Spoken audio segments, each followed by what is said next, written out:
구약 성경 중에서 시편의 말씀을 보면 두 사람의 길에 대한 말씀을 하고 있습니다. 그것도 시편 첫 번째 장인 1편에서 보면 한 사람의 길은 의인의 길이고 한 사람의 길은 악인의 길이다라고 이렇게 말씀하면서, 그러면서 의인의 길은 어떠한 길이냐, 그리고 악인의 길은 어떠한 길이냐라고 하는 것을 설명하고 있습니다. 우리 한번 말씀 볼까요? 시편 말씀 1편 1절이죠. 복 있는 사람은 어떤 사람이냐? 악인의 길을 따르지 않고 죄인의 길에 서지 않고 오만한 자들의 자리에 앉지 아니하고 오직 여호와의 율법을 즐거워해서 그 율법을 주야로 묵상하면서 사는 사람이다. 그래서 그는 시냇가에 심은 나무가 시절을 쫓아서 철을 따라서 열매를 맺은 같이 그 잎사귀가 마르지 않는 그런 삶이다. 그래서 결국은 뭐냐? 모든 일이 다 형통한 것이 바로 의인의 길이고 복 있는 사람의 길이다라고 말씀하고 있어요.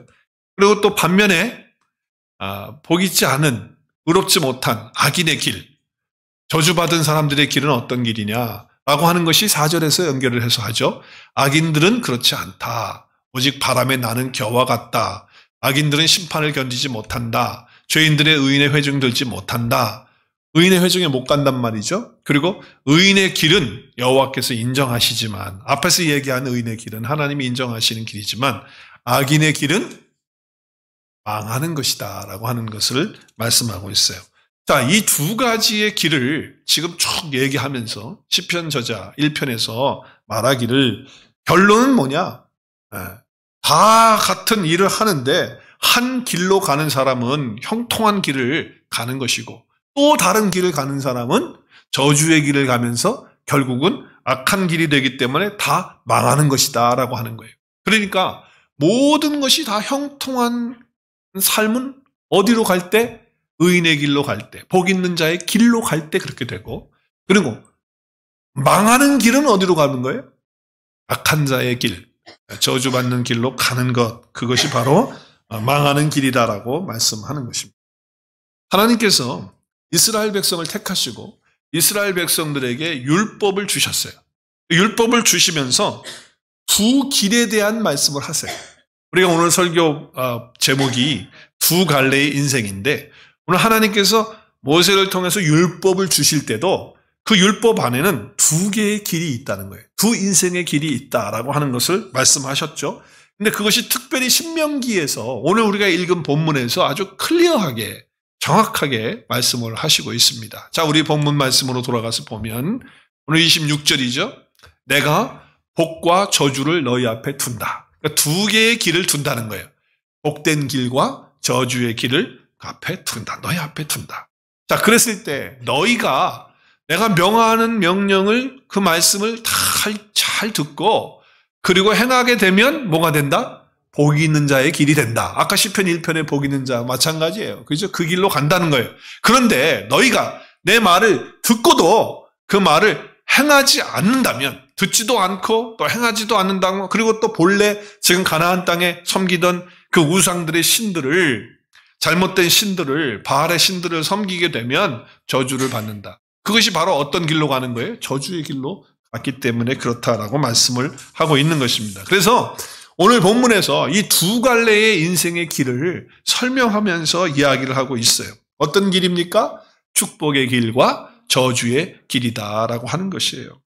자, 이스라엘 백성들은 하나님의 선택을 받았습니다. 그래서 홍해를 건너서 출애굽을 하고 홍해를 건너서 광야 생활을 하고 있는 이스라엘 백성들은 하나님의 택함을 받고 하나님의 구원 안에 있는 백성들입니까? 아닙니까? 조용하세요. 하나님의 택함 받았어요? 안 받았어요? 이스라엘. 하나님 택함 받은, 하나님의 부르심을 받은 민족입니다. 자, 그렇다고 한다면 이 사람들은 지금 축복의 길로 들어선 사람들입니까? 저주의 길로 가는 사람들입니까?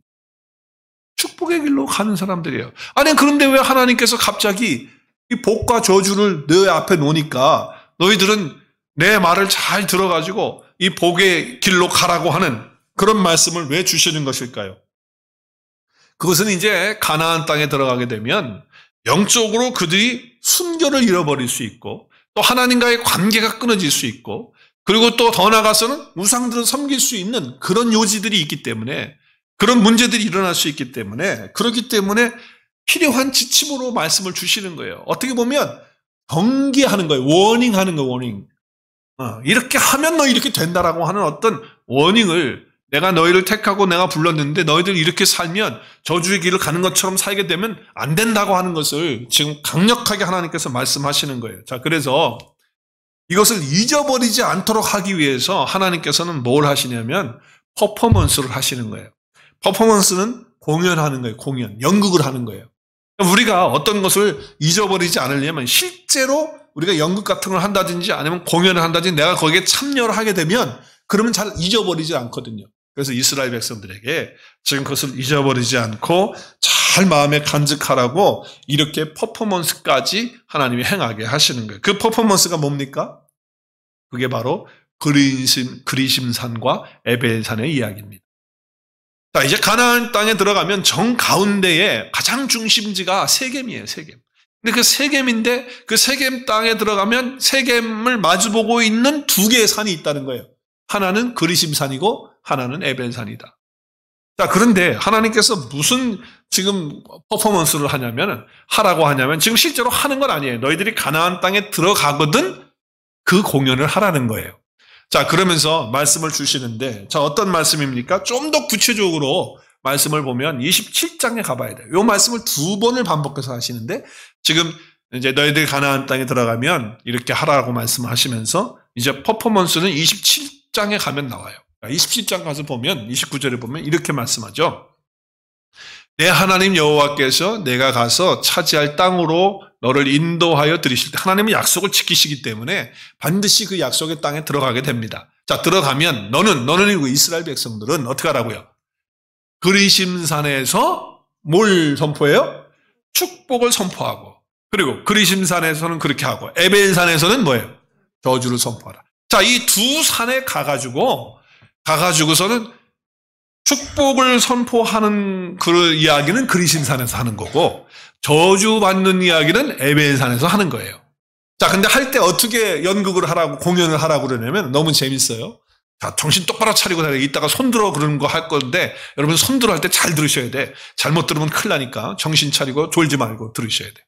자, 어떻게 하라고 그러냐면 하나님께서 제사장 레위인들을 다 불러서 이제 그들이 하나님의 말씀을 선포하게 할 때, 이스라엘이 몇 지파입니까? 12지파예요. 자, 12지파인데 그 지파의 절반은 그리심산에 있게 하고 또 절반은 에벨산에 있게 하라는 거예요. 자, 그게 오늘 본문의 말씀은 아니지만 27장 가서 나오죠. 자, 요단을 건넌다는 게 뭐예요? 가나안 땅에 들어간 후에 시므온 지파를 말하는 거예요. 레위 지파, 유다 지파, 이사갈 지파, 요셉 지파, 베냐민 지파. 몇 지파예요, 지금까지? 6지파는 백성들을 축복하기 위해서 어디 산에 가서 쓰라고 그랬어요? 그리심산에 가서 쓰라는 거예요. 자, 그리고 13절에 가서 보니까 루벤 지파, 갓 지파, 아셀 지파, 스불론 지파, 단 지파, 납달리 지파는 뭐예요? 저주하기 위해서 어디 산에 쓰라고 그랬어요? 에벨산에. 자, 그러니까 12지파는 이스라엘 온 백성을 다 말하는 거예요. 이스라엘 온 지파를 절반씩 딱 나눠가지고 절반은 그리심산에 가게 하고 절반은 에벨산에 가게 하고. 그죠? 에벨산에 가는 거예요. 그래서 뭐예요? 저주의 이야기를 하고 선포할 때는 거기서 아멘을 하는 거고, 또 축복의 말씀을 할 때는 그리심산에서 아멘을 하라는 거예요.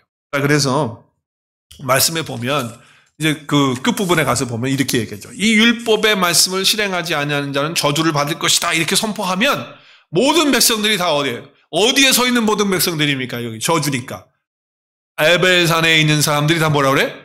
아멘 해야 된다는 거야. 이렇게 하라는 거예요. 자, 이렇게 하면서 뭐 하는 거예요, 지금? 퍼포먼스를 하는 거예요. 그래서 평생 동안 잊어버리지 말고 너희들이 이렇게 행한 거, 너희들이 에발산에 섰고 너희들이 그리심산에 서서 이렇게 다 하지 않았느냐? 그러니까 이제 잊지 말고 이것을 기억해라 라고 하는 그런 말씀을 하시는 거죠. 근데 저는 이 말씀을 볼 때 조금 안타까운 게 뭐냐면, 왜 하나님께서 그냥 이렇게 하시지, 둘로 나눠가지고 어느 지파는 지금 저주하는 그런 산에 가도록 그렇게 해가지고 있단 말이죠. 자, 우리가 이렇게 있는데 우리 교인들끼리 나눠가지고 절반은 저주 쪽으로 절반은 축복 쪽으로 하면 여러분은 어느 쪽으로 가고 싶어요? 저주 쪽으로? 다 축복 쪽으로 가고 싶어 하지. 누가 저주 쪽으로. 자, 여러분이 연극을 하고, 아니, 실제로, 영화 배우들이나 탤런트들이 악역을 좋아하겠어요? 아니면 좋은 선한 역할을 좋아하겠어요? 네? 좋은 걸 좋아하죠. 물론 악한 역할을 해가지고 인기 끌으시는 분들도 있어. 그런데 그 역할을 계속 하다 보면요, 동네 못 다닌대요, 한동안. 동네 사람들하고, 그리고 아이들이 막 나쁜 사람이라고 손가락 주라고 그래가지고, 실제로 겪는데요, 그렇게. 사실 자기는 그냥 드라마를 한 것 뿐인데, 그렇게도 평가를 한다는 거죠. 자, 그러니까 사람들은 누구나 다 축복 쪽에서 있고 싶어 하지, 저주 쪽에 있고 싶어 하는 사람은 없는 거예요. 그런데 만약에 제가 이렇게 질문을 지금 하는 거예요. 여러분은 축복 쪽의 선에서 그리스도산에서 있고 싶습니까? 거기 있고 싶으시면 손 드십시오. 그리고 에베사는 저주 쪽에 가가지고 저주를 선포하는 쪽에 있고 싶습니까? 그쪽 손 드십시오. 그랬을 때 축복에 있는 산에서 다 손 들지 저주에 있는 쪽에 손을 들은 사람은 없을 거란 말이에요. 어떤 사람만 있느냐? 졸다가 갑자기 손 들라고 하니까 손 드는 사람 외에는 아무도 없다 그거예요. 누가 그럼 거기서 손을 들겠어요? 손을 안 들어요. 자, 그렇기 때문에 사람들은 다 어디로 가고 싶어 하느냐? 축복받는 쪽으로 그렇게 가고 싶어 하는 것이 그런 마음이다라고 하는 것이죠. 자, 그런데 하나님께서 왜 이렇게 저주의 길과 또 축복의 길을 이렇게 만들어 놓고서는 이렇게 하시느냐라고 하는 거죠. 여러분, 이거는 하나님께서 지금 축복의 문도 열어놓으시고 저주의 문도 열어놨다라고 하는 그런 의미로 이렇게 보여지잖아요. 근데 우리가 구약의 이 신명기의 이 말씀만 보면 사실은 이게 완성이 안 돼요. 이 하나님의 말씀의 구약의 말씀이 완성이 되려면 신약에 와야 완성이 되는 거예요. 그 신약에 와서 누가 완성시켜 주셔야 될까? 예수님께서 완성을 시켜주셔야 이 이야기가 되는 거예요. 그래서 예수님이 산상수훈을 하시면서 제자들에게 제자의 도를 가르치시고 또 천국 복음을 전하시면서 7장, 마태복음 5장부터 7장까지가 산상수훈인데 7장의 거의 결론 부분에 가서 두 갈래의 인생에 대한 삶을 얘기하세요. 한번 말씀 볼까요? 7장 13절로 14절 같이 읽겠습니다. 시작. 좁은 문으로 들어가라. 멸망으로 인도하는 문은 크고 그 길이 넓어 그리로 들어가는 자가 많고 생명으로 인도하는 문은 좁고 길이 협착하여 찾는 자가 적음이라. 자, 여기 보면 두 가지의 인생길을 또 얘기해요. 어떤 인생의 길입니까? 좁은 문으로 들어가는 인생과 또 넓은 문, 큰 문, 넓은 문으로 들어가는 인생. 근데 좁은 문으로 들어가는 인생은 어디하고 연결이 되냐면 좁은 길로 연결이 되면서 결국은 어디로 가는 겁니까? 생명으로 들어가고. 자, 넓은 문으로 들어간 사람은 넓은 길로 연결이 되면서 어디로 갑니까? 멸망으로 가는 거예요. 근데 사람들은 어디로 많이 가고 있습니까? 넓은 문을 따라서 넓은 길로 가고 있다라고 하는 거죠. 예수님은 지금 좁은 길로 들어가라고 13절에 명령을 이렇게 하시고 있다라고 하는 거죠. 자, 그러면 이렇게 지금 신명기에서는 축복의 길과 저주의 길을 열어놓은 것처럼 말씀을 하셨어요. 근데 예수님은 지금 뭐라 그러냐면 그렇게 열어놓은 길을 초이스를 주지 않고 그냥 좁은 문으로 들어가야지만 된다라고 하는 말씀을 이렇게 강력하게 하시는 거죠. 왜 그러냐면은 넓은 길로 가게 되면 다 멸망이니까. 자, 그럼 우리는 이렇게 생각해요. 아니, 하나님이 왜 이렇게 마음이 옹졸하시고 좁으실까? 아니, 생명으로 가는 길을 준호 집사님 그렇죠? 넓게 만들어가지고 다 글로 가게 하시면 좋잖아. 얼마나 좋아.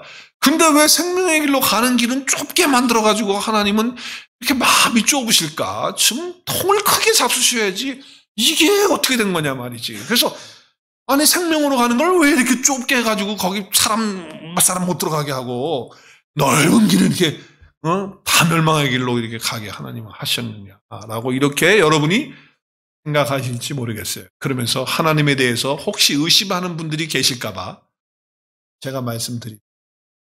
하나님은요, 절대로 구원의 문을 좁게 만들어 놓지 않으셨어요. 그 구원의 문은 하나님이 크게 만들어 놓으셨어요. 모든 인류가 다 구원받기를 원하고, 그리고 온 세계가 다 하나님 앞에 오기를 원하고, 그래서 요한복음 3장 16절 하나님이 세상을 이처럼 사랑하사 독생자를 주셨으니 누구든지 다 믿으면 된다라고 하는 말씀으로 넓게 열어놨는데, 인생이 어떻게 됐어요? 인생이 어떻게 됐어요? 하나님은 구원의 문을 열어놨지만 죄가 이 땅에 존재로 들어오면서, 아담 하와 이후에 죄의 존재가 이 땅에 들어오면서, 그리고 이제 우리가 죄의 존재를 가지고 사는 그런 사람들이 되면서, 존재가 되면서 사람들은 어떻게 가고 있습니까? 멸망을 향하여 가는 그 길로 다 가고 있다는 거예요. 자기가 편한 길로 가는 거예요. 그래서 생각하는 거예요. 어떤 생각을 하냐면 이런 생각하는 거예요. 내가 선하게 살고, 내가 착한 일하고 살고, 내가 양심껏 살고, 이렇게 살다가 만약에 천국이 있다면 나 같은 사람이 천국 가는 거 아니냐라고 생각하는 그런 부류의 사람들이 대다수라는 거예요. 교회 안에 있는 사람들마저도 그렇다는 거예요. 내가 예배 잘 드리고, 내가 교회에서 열심히 봉사하고 이렇게 하면 천국이 혹 있다면 내가 거기 들어가는 거 아니냐라고 하는 거기 부류의 사람들은 지금 많이 가고 있는 거예요. 우리가 생명을 얻을 수 있는 길은 오직 예수 그리스도밖에 없는 줄로 믿습니다. 예수 그리스도 안에 내가 들어와서 그분을 믿고, 그분을 영접하고, 그분이 내 안에, 내가 그분 안에 들어가서 그분과 하나 되어서 연합되어지는 사건이 이루어지는 그 사건을 통해서 신앙생활하고, 그 사건을 통해서 생명을 누리면서 맛보면서 살아가려고 하는 사람들은 너무 적다는 거예요. 지금 주님이 너무 안타까워서 지금 말씀하시는 거예요. 지금 이 톤이 지금 좁은 문으로 들어가라. 한번 몇 번을 읽으면 묵상해 보세요. 주님의 마음의 안타까움이야. 왜 인생들이 내가 생명인데, 내가 생명의 문인데, 양의 문인데, 나를 통해서 들어와야 될 텐데, 왜 엉뚱하게 자기의 어떤 노력으로, 자기의 의로, 율법을 지킴으로, 어떤 선행을 행함으로, 왜 자꾸 그렇게 갈까? 왜 그렇게 갈까? 너무 안타까워서. 수고하고 무거운 짐을 지고 저렇게 인생길을 갈까? 왜 이렇게 많은 사람들이 그 인생의 짐을 지가 해결하겠다고 끙끙거리면서 가고 있을까? 너무 안타까워서 주님 말씀하시는 말씀이에요. 그래서 좁은 문으로 들어가라. 예수 그리스도가 좁은 문이신 거예요. 예수 그리스도가 문이신 거예요. 근데 그 문이 좁은 문이 돼버렸어.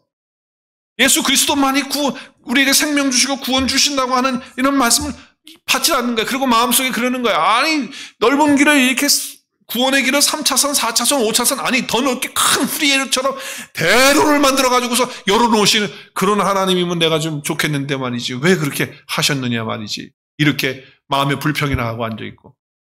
이 말씀에 대해서 이해를 하지 못하는 거죠. 정말 주님은요, 너무 안타까워서 말씀을 하시는 거예요. 주님은 지금 두 개의 길이 있다. 하나는 좁은 길이고 하나는 넓은 길이다. 근데 그 길은 문과 통한다. 어느 문으로 들어왔느냐? 라고 하는 것과 통하는 것이다. 라고 말씀하는 거예요. 그래서 좁은 길로 들어가라고 하시는 것입니다. 여러분, 어떤 것이든지 그게 문이라고 하면 길과 연결이 된 거예요. 그러니까 내가 생각할 때, 나는 처음에 넓은 길로 가다가 나중에 또 좁은 길, 그 생명의 길이면 글로 가면 되지. 그게 될 수가 없는 거예요. 여러분, 오늘 말씀 보면요. 그 문으로 들어가면 그 길로 가게 돼 있고, 그 길로 가게 되면 결국이 되는 거예요. 결론이 나오는 거예요. 거기서 중간에 이렇게 툭 해서 이렇게 올 수가 없다는 거예요. 어느 문으로 내가 들어갔느냐가 바로 그 길로 가는 것이고, 결론이 나온다. 말씀을 하시는 거예요. 자, 그렇기 때문에 우리는 반드시 좁은 길로 가야 된다라고 하는 것을 말씀하는 거예요. 그러니까 이것저것 답답하게 여러 가지 이야기하고 이건 다 마귀의 술책이에요. 마귀의 술책. 우리는 심플합니다. 단순합니다. 예수 그리스도만이 우리의 생명의 길이 되신다. 할렐루야. 네, 한번 말씀 선포하겠습니다. 요한복음 14장 6절 시작. 예수께서 이르시되 내가 곧 길이요 진리요 생명이니 나로 말미암거나 아버지께로 올 자가 있다 없다? 없다는 거예요. 주님만이 그 좁은 길이 되셔서 생명이 되시고 진리가 되고 우리의 영원한 생명이 되시는 거라 말씀을 하고 있는 거예요.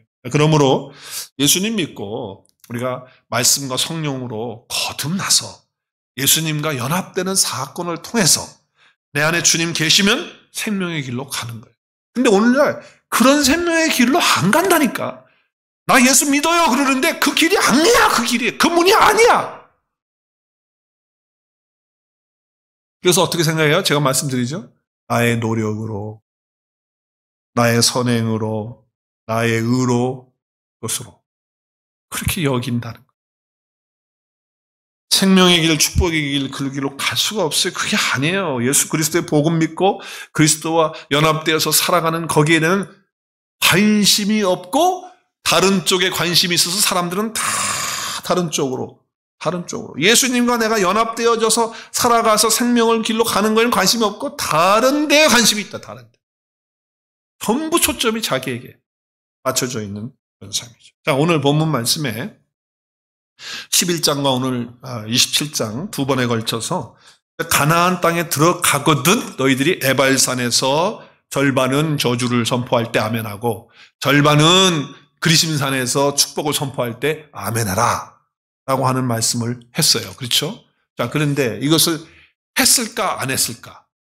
가나안 땅에 들어가서 했을까 안 했을까? 그게 중요하지 않아요? 정말 하나님이 이 퍼포먼스를 하라고 그랬는데 했어요 안 했어요? 했어요? 손 드세요. 했다고 생각하시는 분들. 안 했다고 하시는 분 손 드세요. 이것도 아니고 저것도 아니고 그럼 뭐예요? 그러면 아무것도 손 안 들면. 둘 중에 하나 손 들어야지. 여호수아의 말씀에 보면 여호수아는 뭐예요? 모세는 죽었어요. 하나님 땅 못 들어갔어요. 하나님 약속하신 땅에 모세가 이스라엘 백성들을 데리고 들어간 게 아니고 여호수아가 데리고 들어가요. 요단강을 건너서. 그렇죠? 자, 들어가서 모세가 말했을 때 이 여호수아뿐만 아니라 이스라엘 백성이 다 들었잖아요. 이걸 하라고. 그러니까 순종해서 합니다. 8장에 나와요. 그래서 8장. 여호수아 8장에 보면 8장 33절. 온 이스라엘과 그 장로들과 관리들과 제사장들과 본토인뿐 아니라 이방인까지도 하나님의 언약궤를 맨 레위 사람 제사장들 앞에서 그 교회 앞에서 이제 하는 거죠. 좌우로 쓰는데 자, 한번 읽어요. 시작. 절반은 그리심산 앞에 또 절반은 에벨산 앞에 섰으니 시작. 이는 전에 여호와의 종 모세가 이스라엘 백성에게 그렇게 축복하고 저주하라고 명한 대로 함이라. 했어 안 했어요? 했어요. 그래서 6지파는 그리심산에 6지파는 에벨산에 서서 저주와 축복을 명령한 대로 그렇게 했어요. 자, 그래서 이제 역사는 흘러가고 있어요. 가나안 땅 정복하고 하나님 말씀대로서 하나님이 약속하신 대로 이른 비와 늦은 비를 주시면서 우리에게 은혜와 성령의 단비를 주시는 것처럼 그렇게 이스라엘 백성들에게 허락해 주셨어요. 시간이 흘러가요. 자, 그런데 가나안 땅에서 그들이 정말 축복의 말씀대로 그렇게 순종하면서 율법을 따라서 살았습니까? 안 살았습니까? 그게 중요한 거야. 그게. 아니, 퍼포먼스를 하면 뭐해? 아니, 거기 서서 아멘 하면 뭐하냐고. 아멘 하면 뭐하냐고. 순종이 안 되는데. 그래서 어떻게 해요? 가나안의 바알신과 아세라 신을 섬기기 시작하고 양다리 걸쳐가지고서 왔다 갔다 하고 이게 하나님을 섬기는 자들인지 우상을 섬기는 자들인지 헷갈릴 정도로 그렇게 가나안 땅에서 살아가는 거예요. 그러니까 하나님이 보다 못하니까 선지자들을 보내가지고서 선포하고 메시지 하는데도 회개하라는데 안 해. 그러니까 하나님이 나라를 둘로 갈라가지고 하나님이 그 나라를 딱 둘로 갈라서 그리고 선지자들 보내가지고서 계속해서 말씀하시는데 북쪽 이스라엘은 더 말 안 들어. 그러니까 하나님이 722년에 BC 722년에 아스리아라고 하는 나라를 통해 갖고 완전히 멸망시켜가지고 그 북이스라엘의 수도였던 사마리아 성이 아수리아 사람들에 의해서 정복당하면서 여자들 다 그냥 하면서 피가 섞여가지고 거기는 이제 순수 이스라엘 없어지니까 예수님 시대에는 사마리아 사람들하고 상종을 같은 민족이지만 피가 섞였다 상종을 안 하는 그런 일이 일어나게 됐잖아요. 그리고 남쪽 유다도 결국은 말 안 들어. 계속 우상 섬기고 하나님 말씀대로 하겠다고 아멘 할 때는 언제고 그리스도산에 쓰고 에베산 쓸 때는 언제고 그 연극을 할 때는 언제야 지금? 다 잊어버리고. 그러니까 586년에 바벨론에 의해서 세 차례 정복당하면서 완전히 바벨론의 포로로 끌려가게 되는 비참한, 땅도 없고 민족도 없고 나라도 없고 아무것도 없는 그런 존재들이 되고 말았어요. 그러나 하나님의 약속은 신실하기 때문에 이루어야 되잖아요. 그래서 에레미야를 통해서, 이사야를 통해서 이제 70년 후에는 바벨론에서 돌아왔어. 예루살렘에서 다시 나를 섬기게 될 것을 약속하신 대로 그대로 귀환하게 하고 돌아오게 해서 다시 회복해야 해요. 그 회복하게 하니까 이제 우리는 말씀대로 다시 살자. 우리 이제 에베산과 그리스도산에서 했던 그대로 우리가 정말 이렇게 하면 안 된다. 순종하면 살자. 이제 이렇게 하면서 막 시간이 흘러가면서 열심히 하겠다고 율법을 더 지키자. 더 열심히 하자. 막 이렇게 하면서 생겨나는 게 이제 바리새파 운동이 생겨나는 거예요. 바리새파 운동이 뭐냐? 우리는 구별됐다. 우리는 거룩하다. 우리는 말씀, 율법 말씀 지키면서 살자. 그런 운동이 막 일어나게 되면서 바리새파가 생겼어요. 그리고 서기관들도 우리도 이제 율법 더 잘 지키고 그렇게 하자라고 이렇게 하면서 열심히 했어요. 여러분 나름대로 열심히 자기의 의를 가지고 노력하면서 우리 그대로 해보겠다고 순종하겠다고 열심히 그렇게 했어요. 그런데 여러분 보세요. 결론은 뭡니까? 율법을 그렇게 철저하게 지키는 운동을 나름대로 열심히 했지만 이런 운동이 바로 이 서기관들과 바리새인들 가운데 나타났는데 어떻게 나타났느냐? 외식하는 자들로 나타나는 거예요. 외식하는 자들이 뭐예요? 자기들에 있는 마음과 겉 행동이 다르게 나타나. 겉으로는 뭐 지키는 것 같이 말씀하고 예배하는 것 같이 다 행동을 하지만 그 속은 아닌 거예요. 그렇게 돼버렸어요. 그러니까 주님이 오셔가지고 그들을 바라보면서 뭐라고 그래요? 그들의 시작은 너무 좋았죠. 근데 이제 그렇게 돼버린 거예요. 그러니까 주님이 오셔서 뭐라고 그래요? 그들을 향해서 화 있을진저. 외식하는 바깥에서 식사하는 사람들이 아니고 겉과 속이 다른 히포크리트, 서기관들과 바리새인들이 그렇다는 거예요. 지금 그 사람들이 어떤 사람들인데 율법을 우리는 철저하게 지키는 사람이고 우리의 노력으로 열심히 해보겠다는 사람들 아니에요 지금. 그런데 화 있을진저 외식하는 자들이요 말하면서 뭐라고 합니까? 여러분 이 말씀을 들으시면서 도전받아야 돼. 정말 책망받아야 돼. 시작. 너희는 교인 한 사람을 얻기 위하여 바다와 육지를 두루 다니다가 하나 생기면 너희보다 더 배나 더 뭘 어떻게 해요?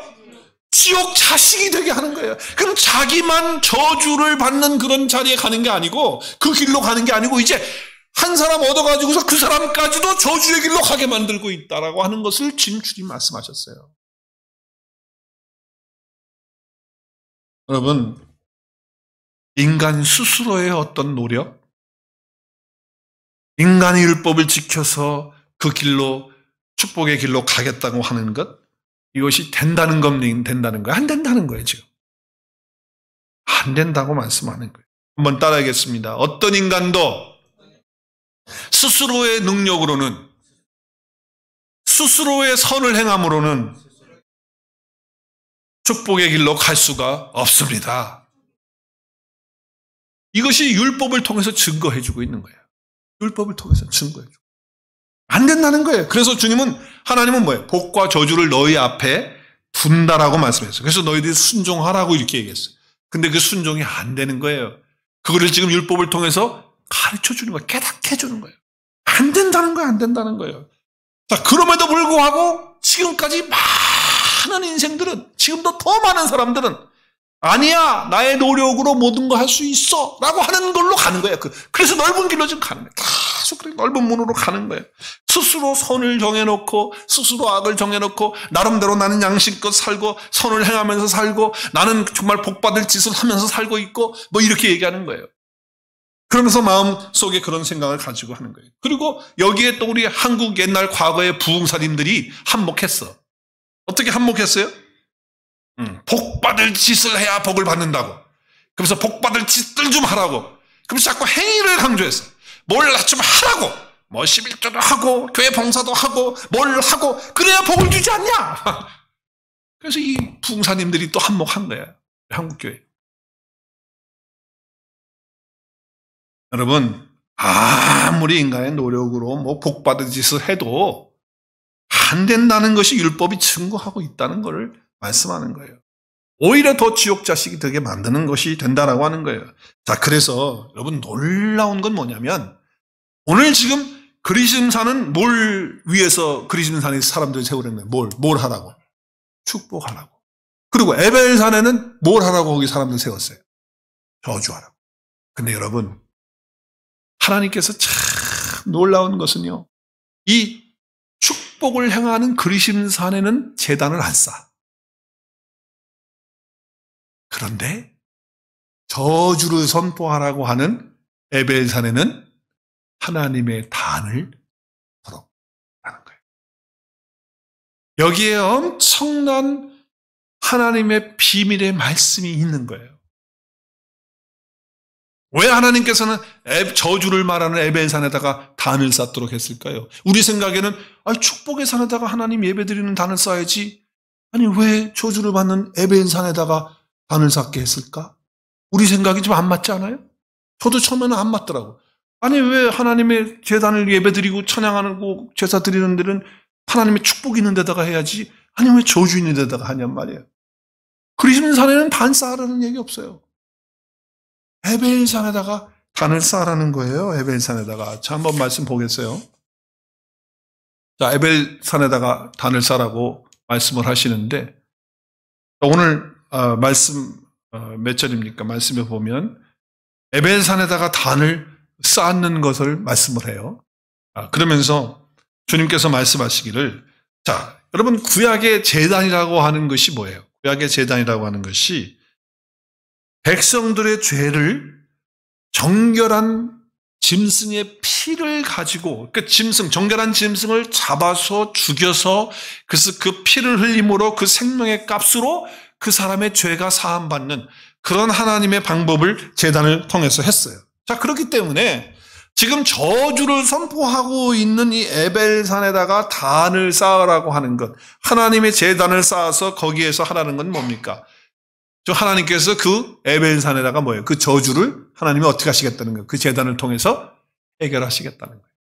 그래서 너희들이 제단을 쌓을 때 이제 짐승의 피를 가지고 짐승의 죽임으로 그렇게 했지만, 이제는 그게 아니고 예수 그리스도께서 이제 앞으로 그 모든 저주를 대신 담당하셔서 그 에벨산의 그 저주가 더 이상 저주가 되지 않도록 하시는 그것을 말씀하시는 거예요. 그래서 새 언약을 얘기하시는 거예요. 그래서 그 새 언약은 어딘데? 이제 돌판에다가 종이에다가 파피러스에다가 가죽에다가 쓰는 하나님의 말씀이 아니고 새 언약을 주는데, 그 새 언약은 우리 속에다가, 우리 마음판에다가 뭘 새기는 거예요? 하나님의 말씀을 새기고 살아가는 거예요. 이제 가지고 사는 거예요. 매일 말씀 가지고 새기면서 살아가는 새 언약 가운데 들어가도록 하시는 거죠. 그래서 에레미야 31장 33절. 그러나 그날 후에는 내가 이스라엘과 새 언약을 맺는다는 거예요. 새 언약을 맺는다. 그 언약은 어떤 것이냐? 나의 법을 그들 속에 두고 그들의 마음에 어떻게 한다고요? 기록하는 거예요. 그리스도의 편지가 하나님의 편지가 되도록 하는 거예요. 그래서 이제 어떻게 하나님이 나의 하나님이 되고 그들의 하나님이 되고 그들은 하나님의 백성이 되는, 진짜 하나님의 축복을 받는 그런 자들이 되도록 하셨다고 하는 거예요. 이것이 힘으로 됩니까? 능력으로 됩니까? 안 된다는 거예요. 하나님이 예수 그리스도를 통해서 하신다는 거예요. 그래서 이것은 힘으로도 안 되고 능력으로도 안 되고 오직 하나님의 영으로 되는 줄로 믿습니다. 여러분 보세요. 스가랴서 4장 6절 시작. 그가 내게 대답하여 이르시되 여호와께서 수르바벨에게 하신 말씀이 이러하니라. 우리 암송했죠? 만군의 여호와께서 말씀하실 때 시작. 이는 힘으로 되지 아니하고 능력으로 되지 아니하고 오직 나의 영으로 되느니라. 자, 이것이 구약의 말씀이에요. 하나님의 영으로 가능하다. 하나님의 말씀과 성령으로 우리가 거듭나서 예수 그리스도 안에 들어와서 그리스도께서 모든 저주를 담당하신 그 사건을 내가 받아들이고 그분을 내가 영접하고 모셔드리면서 이제 이 모든 일들이 해결이 된다라고 하는 것을 말씀하는 거예요. 그래서 때가 찼을 때 하나님의 아들이신 예수 그리스도를 여자에게서 나게 하시고, 여자에게서 나게 한다는 건 율법 아래 나게 하신다는 거예요. 나게 하셔서 어떻게 그 율법 아래에 있는 자들, 율법 아래서 몸부림치면서 율법 지키겠다고, 내가 행함을 하겠다고, 선함을 하겠다고 막 몸부림치는 자들을 다 속량하시기 위해서 예수님께서 어떻게 하셔? 나무에 달리셔서 저주를 받으셨다는 거예요. 자, 우리 갈라디아서 말씀 같이 보겠어요. 4장 4절 5절 시작. 때가 차서 하나님이 그 아들을 보내서 여자에게서 나게 하시고, 여자에게 나게 했다는 뜻이 뭐냐고요? 율법 아래에서 나게 하신 거예요. 그래서 어떻게 했다는 거예요? 큰 소리로 시작. 율법 아래에 있는 자들, 내가 선을 행함으로 율법을 지킴으로 뭐 축복의 길로 갈 수 있다고 생각했던 사람들을 다 어떻게 한다? 안 됐잖아요. 안 됐어. 아무도 안 됐어. 바리새인들도 안 됐어. 그러니까 그들은 속량하시고, 그 다음에 우리를 어떻게 했다고요? 아들의 명분을 얻게 하려고. 할렐루야! 이제 우리가 하나님의 아들이 돼서 하나님을 어떻게 불러요? 아빠, 아버지로 부르게 하시는 거예요. 그래서 갈라디아서 3장에서 또 설명을 해요. 우리가 이건 좀 읽으면서 설명을 했으면 좋겠어요. 3장 10절. 무릇 율법 행위에 속한 자들은 어디에 있어요? 이스라엘 백성들이 지금 해보겠다고 했지만 순종하겠다고 뭘 별걸 다 해도 다 저주 아래 있었다는 저주 아래. 기록된 바 누구든지 율법책에 기록된 대로 모든 일을 항상 행하지 아니한 자는 저주 아래. 자, 모든 일을 항상 율법 따라서 행하는 자들이 있어요, 없어요? 있어요, 있어? 없어요, 없어. 이따 율법이 보여주고 있잖아요. 없다 그래요. 그러면 다 어디에 있는 거예요, 이제 그럼? 다 에벨산 아래에 있는 거야. 에벨산 아래 다 그 아래에 있는 거예요. 그래서 또 하나님 앞에 아무도 율법으로는 말미암아 의롭게 되지 못한단 말이에요. 그렇게 이게 분명하다, 분명하다. 그래서 우리는 어떻게 살아야 된다? 의인은 믿음으로만 사는 거예요. 믿음으로. 어떤 믿음입니까? 예수님께서 나의 모든 저주를 십자가에서 다 해결하시고 담당하셨다라고 하는 믿음입니다. 할렐루야! 그 믿음으로 사는 거예요. 그래서 이것이 율법에서 난 게 아니라는 거예요. 그러면서 뭐라고 말해요? 13절에서 큰 소리로 시작. 그리스도께서 우리를 위하여 저주를 받은 바 되사 율법의 저주에서 우리를 속량하셨으니 기록된 바 나무에 달린 자마다 저주 아래에 있는 자라 하였습니다. 예수님이 십자가의 나무에 달리셔서 저주를 주님이 다 받아주셨어요. 그래서 우리가 살게 됐고 우리는 이제 어디의 문으로? 좁은 문으로, 생명의 문으로 들어간 자가 되는 거예요. 할렐루야. 이런 예수 그리스도 안에서 아브라함의 복이, 영적 아브라함 복이 이제 이방인들인 저와 여러분에게까지 왔어요. 그래서 우리로 하여금 믿음으로 말미암아 성령의 약속을 받게 하려 합니다. 할렐루야. 하나님의 자녀가 되고 성령을 영원토록 모시고 살고 예수 그리스도와 나와 연합이 되어지는 그 사건이 날마다 내 안에서 체험되어지고 확인되어지고 또 말씀을 마음판에다 이제 기록하고 내 속에다 말씀 담고 매일매일 살아가는 그런 복을 누리는 자로 살게 되었다는 거예요. 할렐루야. 얼마나 감사한지 몰라요. 자, 그러니까 율법의 행위에 속한 자들은 저주 아래에 있는 거예요. 왜 저주 아래에 있는 거죠? 왜 저주 아래에 있는 거예요? 왜 저주 아래에 있어요? 그 모든 것은 다 자기의 의니까. 자기의 의로는 하나님 앞에 안 되는 거예요. 이건 어떻게 보면 선악과의 개념하고는 너무 똑같은 거예요. 안 돼요. 그러므로 새 언약의 방식대로 우리의 마음에 새롭게 기록되지 않으면, 하나님의 말씀이 기록되지 않으면 안 돼요. 그래서 주님께서 저주를 받으시고 대신 나무에 달려서 죽으신 십자가의 죽으심이, 그 죽음이 바로 뭐냐? 새롭고 산 길을 열어놓으신 길이에요. 자, 여러분 보세요. 우리 히브리서 말씀에 보면 형제들아 우리가 예수의 피를 힘입어 성소에 들어갈 담력을 얻었다. 자, 그 길은 어떤 길이? 길이 나와요. 그 길은 어떤 길이에요? 우리를 위하여 휘장 가운데. 휘장이 뭐예요? 성소와 지성소 사이에 두껍게 쳐져 있어서 지성소에 못 들어가게끔 막아놓은 거예요. 근데 예수님이 십자가에서 못 박혀 죽으시는 그때에 휘장이 위에서부터 아래로 찢어졌어요. 그 열어놨다는 거예요. 열어놓은 길이에요. 열어놓으신 새로운 어떤 길? 어떤 길? 새로운 어떤 길? 살 길이다.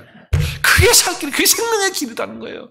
근데 그 휘장, 찢긴 그 휘장이 누구를 가리키는 거다? 예수 그리스도의 몸을 가리키는 거다. 그리스도가 성전된 것을 가리키는 거예요. 그래서 우리가 그 안에 들어가면 우리가 성전되는 거예요.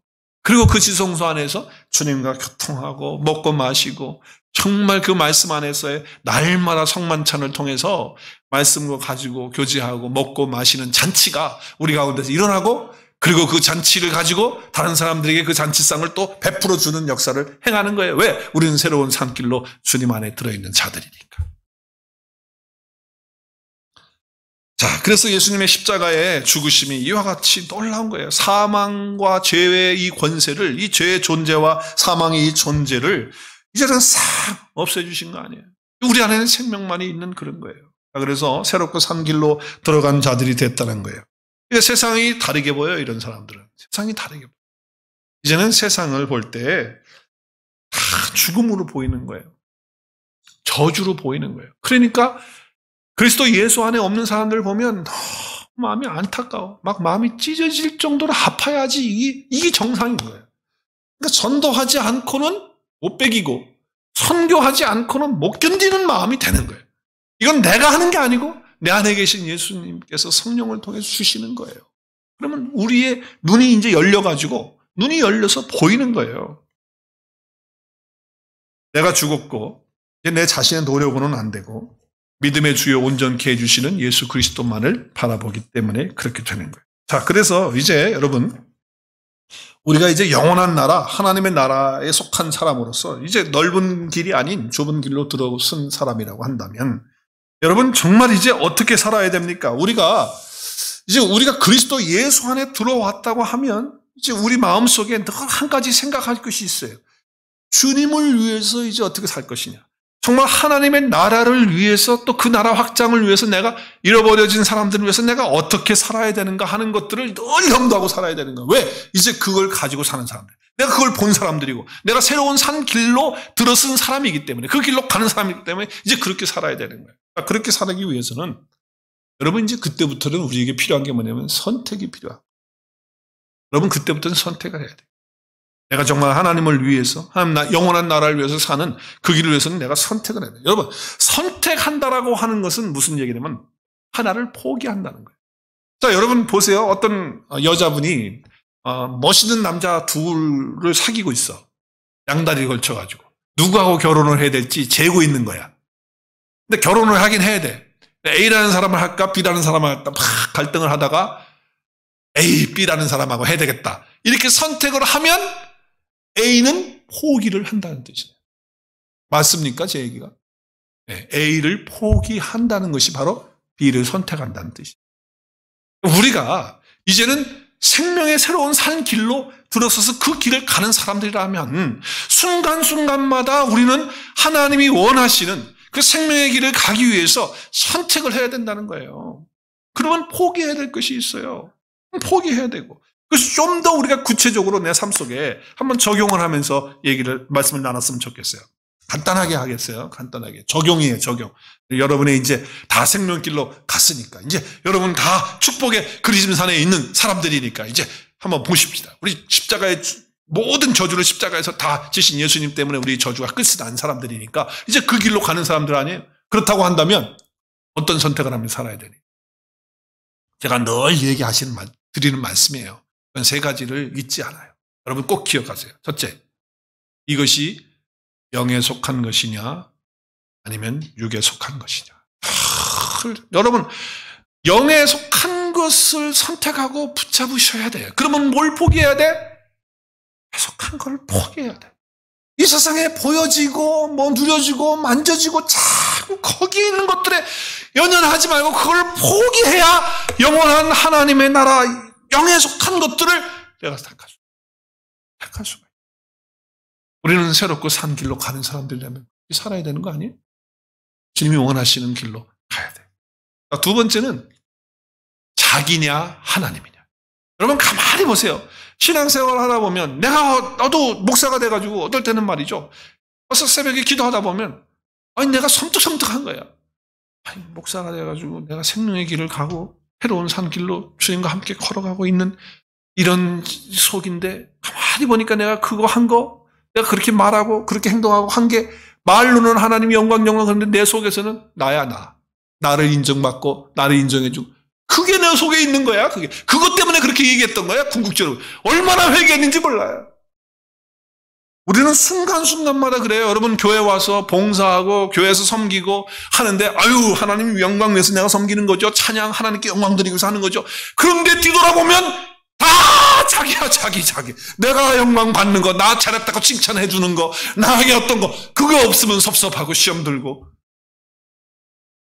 우리는 그렇게 살면 안 돼요. 그래서 여러분 두 번째는 뭐냐? 나냐 하나님이냐. 나를 포기해야 하나님을 선택할 수 있는 거예요. 하나님이 기뻐하시는 것을 선택. 우리는 자기 중심으로 가요. 마지막 하나 좀 더 같은 맥락이지만 똑같은 얘기지만 조금 더 구체적으로 얘기하면 세상 나라냐 영원한 하나님 나라냐. 이 세상에 있는 것들 여러분 미국 영원할 것 같아요? 여러분들 집 영원히 있는 거예요? 여러분 영원히 이거 가지고 갈 거야? 안 그렇잖아. 아무리 뭐 큰 집을 가지고 좋은 자동차를 사고 뭐 좋은 옷을 입고 성형수술 해가지고 얼굴을 뭐 하얗게 만들고 뭐 뾰짝뾰짝하게 하고 코를 오똑하게 세우고 뭐 요즘엔 여기까지도 뭐 이렇게 하고 뭐 하여튼 뭐 다 해가지고 단인들 그 영원할 거냔 말이야. 한번 따라 하십시다. 세상 나라냐 영원한 하나님 나라냐. 여러분 세상 나라의 것들을 포기해야 영원한 하나님의 나라를 가지고 새로운 산 길을 정말 가면서 주를 위해서 주의 나라를 위해서 살 수 있는 거예요. 어떤 자매님이 이런 고백을 한 적이 있어요. 목사님, 내가 제자 훈련을 받고서 믿음이 자라다 보니까 말씀을 깨닫다 보니까 요즘은 사는 게 재미가 없대. 그래서 내가 깜짝 놀라가지고 아니 사는 게 재미없으면 안 되는데 사는 게 재밌어야지 왜 재미가 없어요. 그랬더니 예수님 믿고 예수님 영접하고 말씀 깨닫고 살다 보니까 세상의 것들이 재미없다는 겁니다. 목사님 그래요. 여러분 그런 얘기 좀 실감 나는 얘기입니까? 아니면 그 자매님이 그냥 구름 잡는 얘기를 하는 겁니까? 옛날에는 여행 다니고 뭐 놀러 다니고 뭐 사람들 친구들 만나서 뭐 하는 거 그게 너무 재밌었대. 그리고 그게 수두룩하게 많았대. 자기한테 재밌게. 근데 그게 한번 따라 하십시다. 그런데 그게 큰 소리를 따라하세요. 그 자매님이 하신 그런데 그게 다 시시하게 보여요. 할렐루야. 야, 이게 바로 새롭고 산 길로 들어선 사람의 삶의 모습이다. 그 길을 선택하니까 그렇게 데려치는 거 아니에요. 자기 마음에 만족을 주었던 것들이 세상의 가치들이었다는 거예요. 세상의 가치가 자기에게 주어지면, 세상에 어떤 것이 주어지면 그것이 만족이 되어지고 그것이 이렇게 됐는데 이제는 하나님 한 분으로 주님 한 분으로 그리고 이 말씀을 깨닫고 말씀 가운데 있는 것이 진정한 기쁨이고 소망이 된다고 그 자매님이 그렇게 얘기해요. 그리고 다른 것들은 세상의 것들은 다 시시껄렁하다. 내가 표현한 거예요. 시시껄렁하다라고 하는 그런 이야기를 한 거예요. 여러분 주님 위해서 그 나라를 위해서 사는 것이 기쁨이 될 수 있기를 주의 이름으로 축복합니다.